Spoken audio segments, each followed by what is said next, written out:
Ces tonnes de déchets s'apprêtent à être recyclées. Ici, au centre de tri de Champagne-sur-Oise, les équipements ont été récemment modernisés. Des tapis roulants passent par plusieurs machines pour un premier tri, comme dans ce décartonneur qui sépare les gros volumes du reste.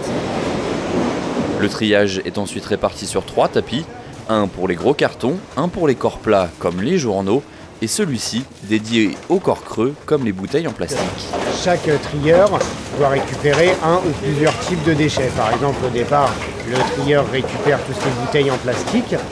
Ensuite, le deuxième poste, il récupère les briques alimentaires. Après, on a la récupération des bouteilles de lait et à la fin, de l'aluminium.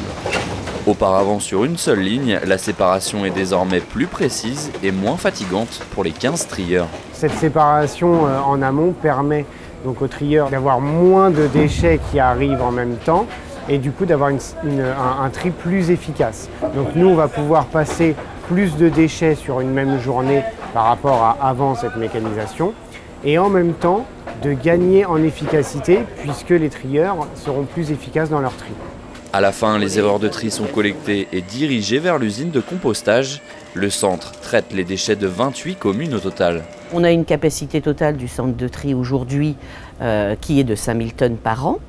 On en traite entre 4000 et 4500 tous les ans.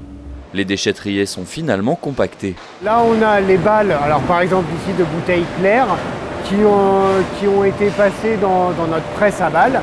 Et donc ces balles sont conditionnées de cette manière pour pouvoir ensuite être envoyées par camion dans un centre de recyclage. Au total, les travaux pour ce centre de tri modernisé ont coûté plus de 2 millions d'euros au syndicat Trior.